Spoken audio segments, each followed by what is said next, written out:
Samsung Galaxy S8 versus iPhone 7 Plus water test. You know, the playing field has finally been leveled. The iPhone 7 Plus now has water resistance, and the Samsung Galaxy S8 keeps its IP68 rating. So they're almost fair when it comes to this, but still, I want to see which one is more capable in the water. I mean, I know you're not supposed to use these things without a case, but still, some of us want to occasionally go into the pool, grab a picture or something like that. So let's see what these phones are capable of in up to 5 to 6 feet of water here. Now, the Samsung Galaxy S8 has IP68 water resistance, which is 5 meters for 30 minutes.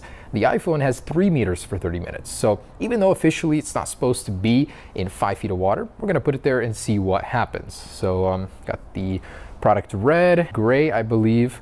Man, these things are absolutely stunning, but how are they in the water? Let's find out. So actually, we're going to start, I believe, with about 3 feet, so the water resistance rating of the iPhone, and then we're going to add more water and go to 5 feet and see if the iPhone can keep up, and after that, maybe we'll go and take it in the water and splash around with it. Let's get started. All right, so first things first, I just want to play around with a little bowl here, see what happens, you know, how the water affects these devices. So the iPhone first, you know, I don't expect it to work underwater, the display, but how about this guy? Oh, it does. Oh no, not for me though, for random presses. Can you take pictures underwater using the buttons like usual? It actually works really well with water on its display. That's surprising. So as you can see, I got a bunch here, and it's pretty responsive with water on there. The iPhone, not so much. It's kind of giving me some trouble here. So, you know, using it with water on the display on the Galaxy is the winner here. But let's open up the camera, see what happens if we put it in the water with the camera. Oh my goodness. Okay, so let's say you want to start recording. Oh, more tutorials, alrighty. Hello, that's triggering random stuff. Yeah, I can't really start recording, but you know, it's capable in just like 6 inches of water here. No problem with the iPhone. So let's jump into 3 feet and see what happens. Galaxy over here and iPhone over here. All right, so let's lower this in here. Kind of sketchy, but. So the water level starts a little bit over the plastic portion of this. And you know, we did this for the iPhone last year. Pretty much, it doesn't matter how much volume water you have. You know, like a pool versus this, it's still the same pressure as it is height. There these are. So this one's activated some sort of Siri command. Can't really see anything wrong yet, so I guess we'll let them sit. And completely forgot this. So I guess we'll give it about 30 seconds to a minute, see if anything starts happening. But you know, even at 3 feet, this thing isn't even at its max capacity, the Samsung Galaxy S8, so I don't really expect anything to go wrong here. The iPhone officially, Apple advertises it as splash proof, so it's not meant to go and be submerged in water.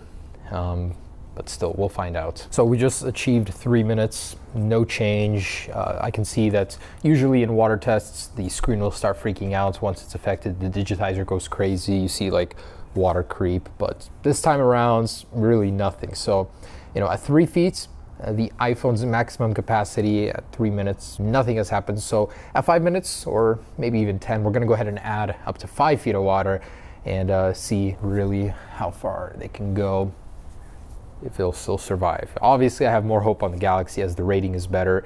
Maybe they even improved some stuff inside. We don't really know until we test them. But still pretty good, pretty good. Not that I recommend you do this. I mean, if you guys drop your phone in the water, definitely pull it out. Don't have it sit there. But if it does fall, seems to be good. But then again, you always hear those stories like, you know, fell 1 foot in a little puddle of water and it's broken, so there's always extremes. All right, so let's keep going till 10 minutes, then we'll add more. All right, so approaching 10 minutes here, and I've got to add some more. Oh, whoops.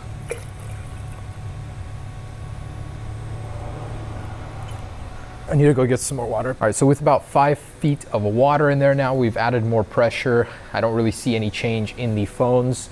You know, still on the same screens, not freaking out. Actually kind of surprised here. But then again, it's a little different in the real world. They're usually splashing around, moving. There's more chance of water getting in there. So we're gonna test that out, of course, but just stationary, say your phone fell into the water and sat there, this is what's gonna happen, really nothing. You know, I'm a little surprised. So here we go, we're gonna keep on going. I don't know how long we're gonna do this, but you know, until something happens, I think. All right, so 15 minutes, no sign of anything. So time to pull it out, see if anything was affected. Well, this thing's like full here. All right.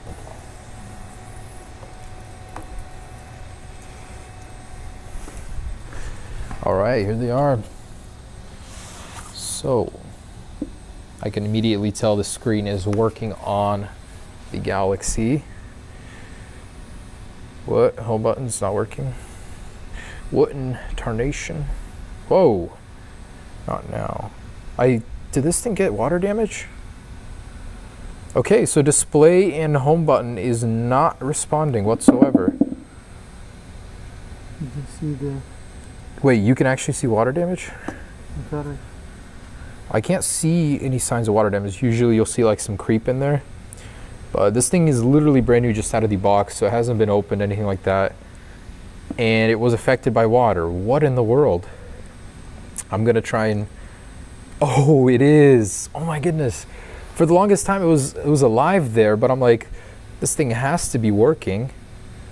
Wow, I'm so disappointed right now. How?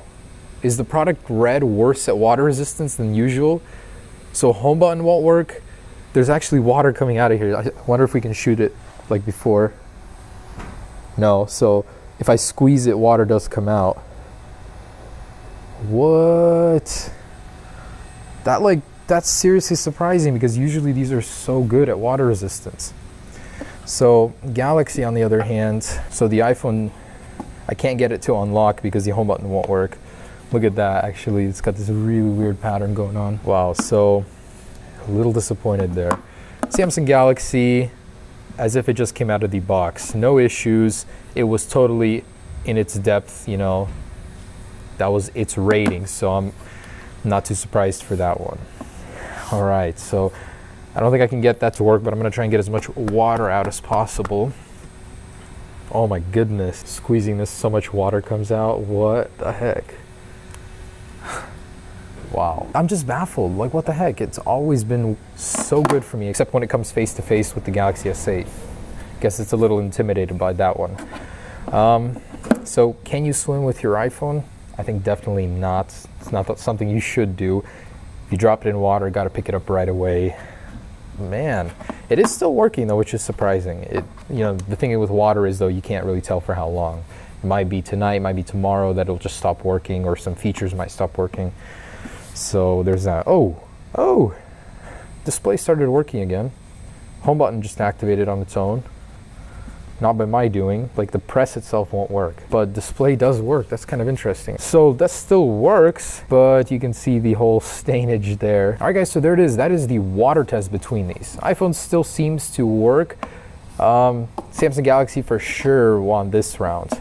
So I guess we can take it down to the river, go swimming with it for a little, see if that affects it, but you know, even just not moving, this thing has won. I really don't want to do this, I'll be honest with you. It's kind of cold, the water level's really high here, and it like stirs up all the sediment. It is like the nastiest water ever, but I really don't have anywhere else to go. I don't have like a apartment pool or anything, not without sneaking in anyways. So here we go, we got this guy. I'm gonna pop it into the backpack while I jump, and then I'll swim around with it just to show you guys a little bit of activity in the water, you know, if this thing will be affected or not with some movement. We dropped it in the cylinder, there's really not much movement there, it just sits. So guess we can do that now. All right, so really it'll just go in here. There'll still be water and everything, the water gets in through there easily. But just so you can see that it'll like hit the water and everything. Okay. Man, it is freaking cold. By the way, everyone that was saying, yeah, this is an Apple t-shirt from the campus on Cupertino. Just put a Samsung sticker on it myself. Anyways, don't watch me change, man. All right, I'm not gonna even think about this, just do it, because I'm not gonna do it if I think about it. Let's go.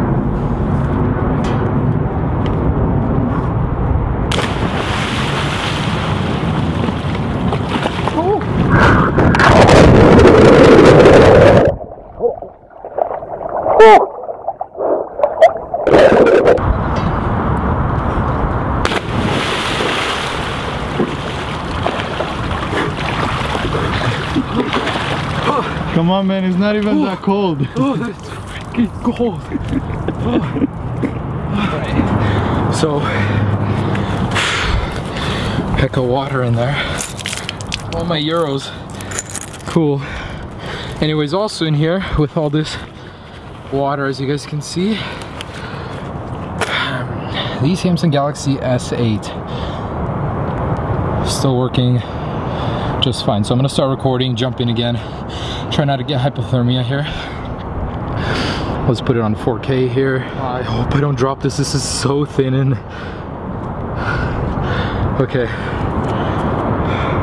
I'm gonna hold on to this with 2 hands. I don't trust myself.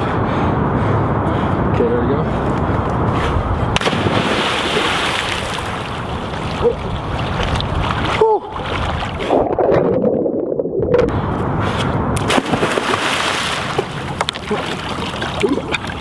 Okay. Alright guys, so there it is, the Samsung Galaxy S8 Plus. I don't want to really spend any more time in the water, but as you guys can see, it has survived pretty much everything we threw at it and everything we threw it in. So actually beat the iPhone. So it may have lost on the drop test, but on the water, this thing definitely does very, very well. So thanks for watching, guys.